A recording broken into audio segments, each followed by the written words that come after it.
شہریار افریدی کا ایک بھائی فوت ہوتا ہے، میں درخواست دیتا ہوں ڈی سی پنڈی کو پیرول پہ اجازت دیں، اجازت نہیں ملتی ہے جنازے میں جانے کی، بہن فوت ہوتی ہے اجازت نہیں ملتی ہے جنازے میں جانے کی۔ پرسوں اس کا ایک اور بھائی فوت ہوا، میں نے اسے فون کیا، حکام سے رابطہ کیا کہ اگر کوارٹ پہ آئے گا تو پھر واپس نہیں جائے گا۔ یہ آپ کی ریاست ہے، یہ آپ کا ملک ہے، یہ رول آف لا ہے، عدالتیں دیکھ رہی ہیں۔ سپریم کورٹ آف پاکستان جس نے اس عدلیہ کی بے توقیری کی بنیاد رکھی، جب بینچز میں عدالتیں تقسیم ہوئی اور جب یہ تماشا کر رہی تھی اور پاکستان کے ہائی کورٹ کے جج سر جھکائے بیٹھے تھے، یہ جو وحشت ہو رہی تھی، درندگی ہو رہی تھی، فاشزم ہو رہا تھا، کوئی روکنے والا نہیں تھا، حتیٰ کہ وکیل بھی خاموش تھے۔ تحصیل و اضلاع کے باروں میں وکیلوں کا حق تھا اٹھنا۔ اپنے اندر غیرت پیدا کرنی ہوگی، قوم میں بھی یہ غیرت پیدا کرنی ہوگی جس نے ڈنڈے کے آگے اپنی غیرت کا جنازہ نکالا ہوا ہے۔ آج عمران خان جیل میں پڑا ہے 71 سال کی عمر میں۔ الفن کہتا ہوں، آپ کی حریت، پاکستان کی آزادی، آنے والے نسلوں کی آزادی کے لیے یہ شخص جو ہے ایک چھوٹے سے سیل میں پڑا ہے، کوئی اس کی ذاتی انٹرسٹ نہیں ہے۔ اگر یہ اپنی مثال رقم کر سکتا ہے، کیوں ہمیں اپنی جانیں، اپنی آزادیاں اتنی عزیز ہیں؟ آج جس طرح نام ہے نو اور نیور، آج وقت ہے قوم فیصلہ کرے، یا ہم نے اٹھنا ہے یا پھر گھٹنے ٹیکنے اور ماتھا ٹیکنا ہے، نہ اٹھنے کے لیے، ساری عمر ضلالت کی زندگی کو قبول کرنے کے لیے۔ کیا ڈر اور خوف جو بھی تھا، اب پاکستانی قوم اس کو لات مار چکی ہے۔ مارنا ہے تو مار لو، لٹکانا ہے تو لٹکا دو، ہم نکلیں گے، دڑلے سے نکلیں گے، روڈوں پہ، چوراہوں پہ، شہروں میں، گلیوں میں خان کا پیغام لے کر نکلیں گے اور بتائیں گے آپ کو، آپ کی آنکھوں میں آنکھیں ڈال کے بتائیں گے کہ ہم نہیں مانتے ہیں، ان ظلم کے ضابطوں کو نہیں مانتے ہیں۔ نحمد و نصلی علی رسول الکریم، اما بعد فقد قال اللہ تعالی فی القرآن المجید ان اللہ لا یغیر ما بقوم حتی یغیروا ما بانفسہم۔ محترم خواتین و حضرات، قرآن کریم کی جو آیت میں نے پڑھی، اس کا ترجمہ حضرت علامہ اقبال نے اپنے اس شعر میں کیا ہے کہ خدا نے آج تک اس قوم کی حالت نہیں بدلی، نو خیال جس کو اپنی حالت آپ بدلنے کا۔ آج کا یہ ایوان اس موضوع پہ بحث کے لیے جمع ہوا ہے کہ پاکستان میں جو آئین کی حالت ہیں اور جو پاکستان نے مختلف ٹریٹیز کے ذریعے اقوام متحدہ کے ہیومن رائٹس کے جو چارٹر کا یہ سگنیٹری ہیں، بہت سارے کووننٹس، کنونشنز، پروٹوکولز پاکستان نے ریٹیفائی کیے ہیں، کیا ہمارا آئین آج کے وقت میں پاکستانیوں کے بنیادی حقوق کی تحفظ فراہم کرنے میں کامیاب ہیں؟ کیا پاکستان کا عدالتی ڈھانچہ اور پاکستان کی تمام آئینی مناصب پہ موجود اشخاص اور ادارے اپنے فرائض آئین کے مطابق ادا کر رہے ہیں؟ کیا ہم پاکستان میں قانون کی حکمرانی جو ایک خواب سا ہے 76 سالوں سے، کبھی کامیاب ہوں گی؟ یہ سول سوسائٹی، یہ پاکستانی عوام؟ خواتین و حضرات، کہنے کو تو بہت کچھ ہیں، مقررین حضرات آئینی اور قانونی پہلوؤں سے اس موضوع کا احاطہ کریں گے، لیکن میں ترجیح دوں گا، کیونکہ میں نے گزشتہ 6 ماہ میں وہ کچھ دیکھا اپنے کلائنٹس کے ساتھ جن کا میں نے کبھی اپنی 30 سالہ وکالت کی زندگی میں تصور بھی نہیں کیا تھا کہ ہم ایک ایسے دور میں بھی داخل ہوں گے جہاں ہم اپنے عمل سے اپنے آپ کو قرآن کریم کا تارک بنائیں گے، ترک کریں گے حضور کریم کے ان تعلیمات کو اللہ کریم کے ان احکامات کو جن کے 99 ناموں میں سے ایک نام معیز بھی ہے، ایک نام العزیز بھی ہے، لیکن ریاست پاکستان میں انسانی حقوق ایک مذاق سا بن چکا ہے۔ میں نے کیا دیکھا، دل کی بڑاس نکالوں آپ کو بتاؤں تو آپ کے رونگٹے کھڑے ہو جائیں کہ اس 2023 میں پاکستانیوں کے ساتھ ہوا ہیومن رائٹس کا علمبردار یہ ریاست 2008 میں 2 کوویننٹس پاکستان نے سائن کیے، ایک سائن کیا اکنامک پولیٹیکل ہیومن رائٹس کا پروٹیکشن، جس کو عرف عام میں international covenant on economic social and cultural rights. جناب علی، چونکہ میں ایک مخصوص پارٹی کے پاکستان تحریک انصاف کے جو قیادت ہیں ان کو میں ریپرزینٹ کرتا تھا، اور اضلاع کی قیادت سے لے کر چیئرمین پی ٹی آئی تک ان سب کی مختلف عدالتوں میں وکالتیں کی۔ میں آپ کو گنواؤں گا اور بتاؤں گا کہ اس ریاست نے، اس نظام نے اور اس عدالت نے شہریار افریدی کے ساتھ کیا کیا،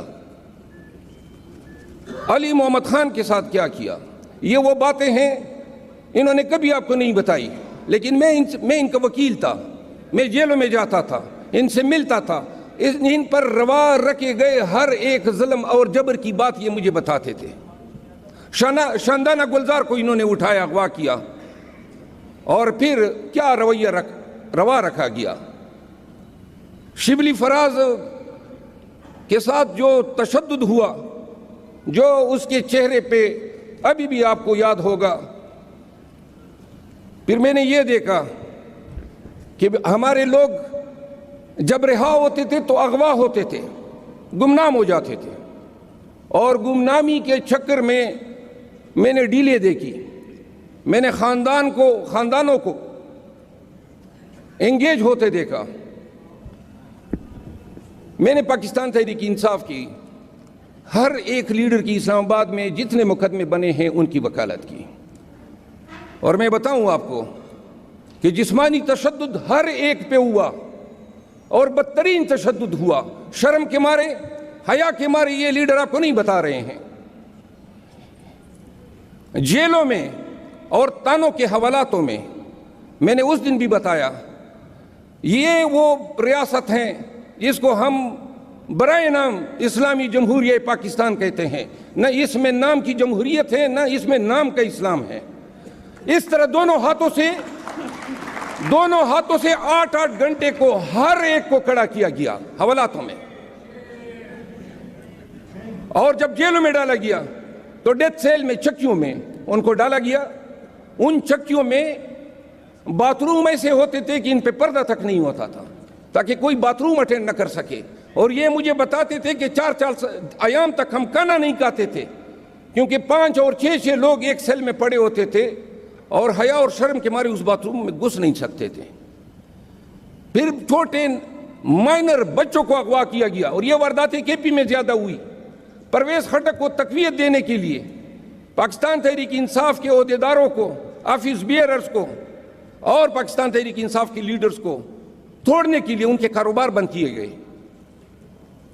میں نے کہا مائنر بچوں کو اغوا کیا گیا، لوگوں کو 3 MPO کے نام پہ، اینٹی کرپشن کے پرچوں کے نام پہ، FIA کے پرچوں کے نام پہ، انسداد دہشت گردی کے پرچوں کے نام پہ بلیک میل کیا گیا، بلا دریغ اور بلا تفریق قانون کا ایسا ایبیوز کیا گیا،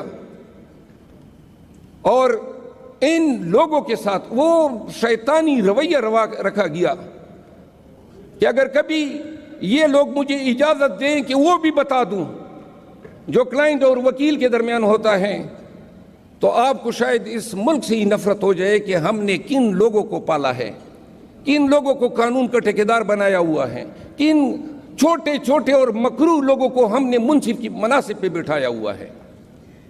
آپ یقین کریں، عدالتوں کی تو بے توقیری پاکستان میں ہر دور میں جابر ظالم اور طاقتور نے کی ہے، لیکن جو بے توقیری یہ عدالتیں اپنے اوپر لائے ہیں۔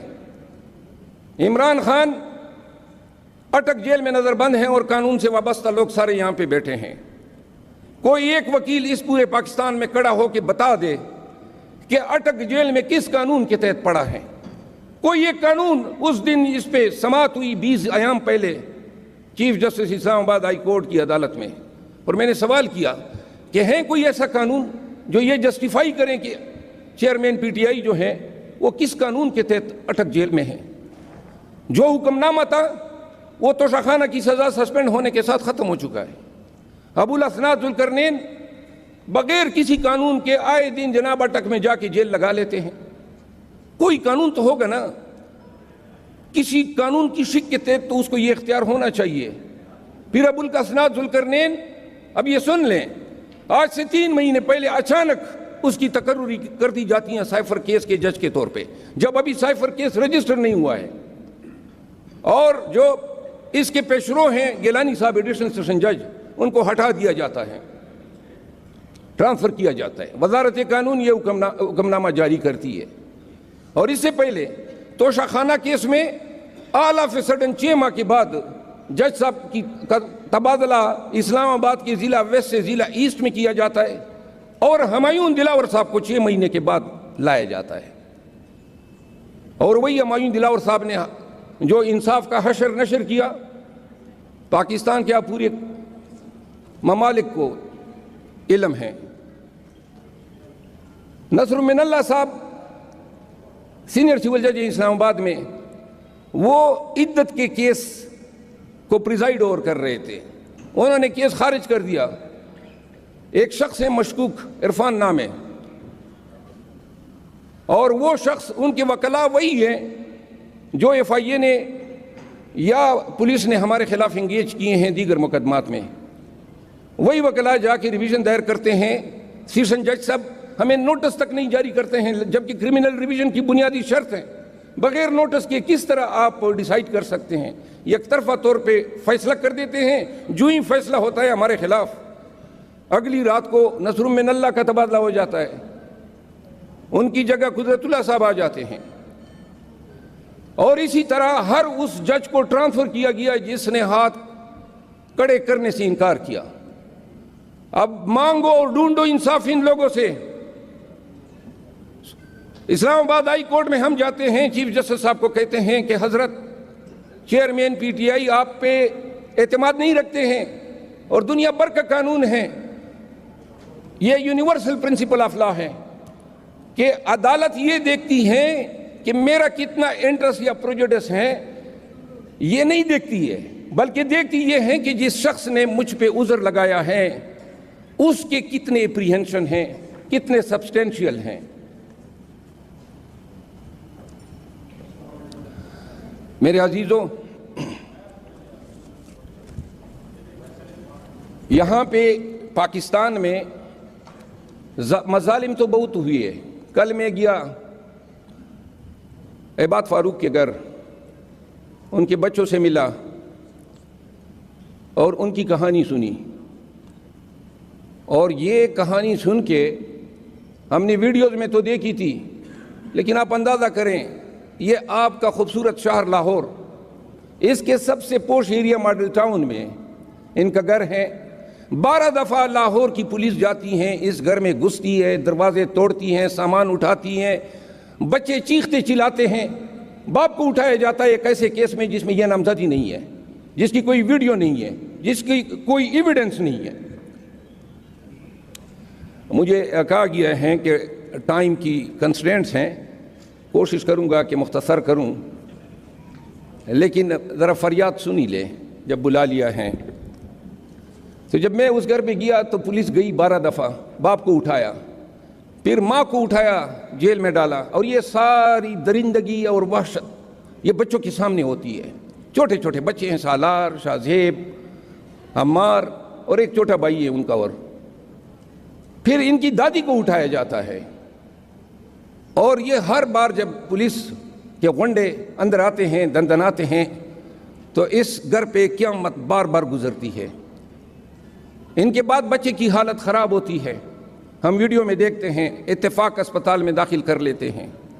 اب سنیں، یہ شریفوں کی شرافت ہے کہ جب بچے کی ویڈیو وائرل ہوئی تو اس اسپتال کے حکام نے کہا حضرت اپنا بچہ لے جائیں، ہمارے مالکان ناراض ہو رہے ہیں۔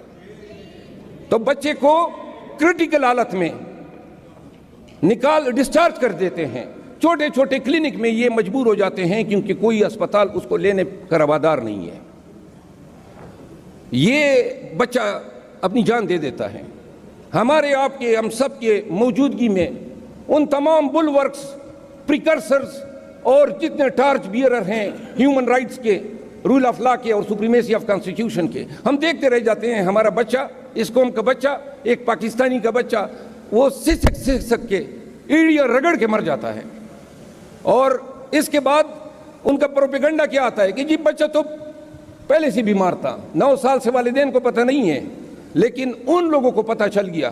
شہریار افریدی کا ایک بھائی فوت ہوتا ہے، میں درخواست دیتا ہوں ڈی سی پنڈی کو پیرول پہ اجازت دیں، اجازت نہیں ملتی ہے جنازے میں جانے کی۔ بہن فوت ہوتی ہے، اجازت نہیں ملتی ہے جنازے میں جانے کی۔ پرسوں اس کا ایک اور بھائی فوت ہوا، میں نے اسے فون کیا، حکام سے رابطہ کیا کہ اگر کوارٹ پہ آئے گا تو پھر واپس نہیں جائے گا۔ یہ آپ کی ریاست ہے، یہ آپ کا ملک ہے، یہ رول آف لا ہے، عدالتیں دیکھ رہی ہیں۔ سپریم کورٹ آف پاکستان جس نے اس عدلیہ کی بے توقیری کی بنیاد رکھی، جب بینچز میں عدالتیں تقسیم ہوئی اور جب یہ تماشا کر رہی تھی اور پاکستان کے ہائی کورٹ کے جج سر جھکائے بیٹھے تھے، یہ جو وحشت ہو رہی تھی، درندگی ہو رہی تھی، فاشزم ہو رہا تھا، کوئی روکنے والا نہیں تھا۔ حتیٰ کہ وکیل بھی خاموش تھے۔ تحصیل و اضلاع کے باروں میں وکیلوں کا حق تھا اٹھنا۔ اگر 9 مئی کو وکلاء اٹھتے اور ان ظالموں کے گردنوں پہ ہاتھ ڈالتے، کیوں کر ڈر اور خوف ہمیں انسان سے کے سٹیج سے گرا کے اتنا چھوٹا کر سکتا ہے؟ کیا ہو جائے گا قوم کے لیے اور قوم کی حریت کے لیے، قوم کی آزادی کے لیے کس نے آگے آنا ہے؟ سب سے پہلے تو وکلاء کا فرض ہے۔ اور 9 مئی میں پاکستان بھر کی تحصیلیں، سب ڈویژن اضلاع کی باریں ڈر گئی تھی، وکلاء نے جرت نہیں کی ان کے آگے آنے کی۔ اور اگر وکلاء اس وقت کھڑے ہو جاتے تو خدا کی قسم حالات اس نہج پہ نہ آتے کہ جہاں پہ اب اٹھنا ہوگا، فیول کرنا ہوگا، اپنے اندر غیرت پیدا کرنی ہوگی۔ قوم میں بھی یہ غیرت پیدا کرنی ہوگی جس نے ڈنڈے کے آگے اپنی غیرت کا جنازہ نکالا ہوا ہے۔ آج عمران خان جیل میں پڑا ہے 71 سال کی عمر میں۔ الفن کہتا ہوں، آپ کی حریت، پاکستان کی آزادی، آنے والے نسلوں کی آزادی کے لیے یہ شخص جو ہے ایک چھوٹے سے سیل میں پڑا ہے، کوئی اس کی ذاتی انٹرسٹ نہیں ہے۔ اگر یہ اپنی مثال رقم کر سکتا ہے، کیوں ہمیں اپنی جانیں، اپنی آزادیاں اتنی عزیز ہیں؟ آج جس طرح نام ہے نو اور نیور، آج وقت ہے قوم فیصلہ کرے، یا ہم نے اٹھنا ہے یا پھر گھٹنے ٹیکنے اور ماتھا ٹیکنا ہے۔ نہ اٹھنے کے لیے، ساری عمر ضلالت کی زندگی کو قبول کرنے کے لیے۔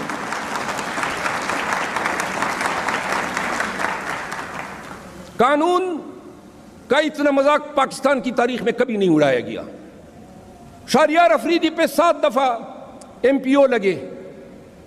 اسد قیصر کے 24 سکول اور کالجز ہیں، تمام کالجز کو بند کیا گیا۔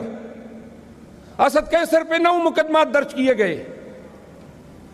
میں ایک MNA کا نام گنوا سکتا ہوں، ایک لیڈر کا نام گنوا سکتا ہوں۔ ان کے خاندانوں کے ساتھ ان کے گھروں سے املاک اٹھائی گئی۔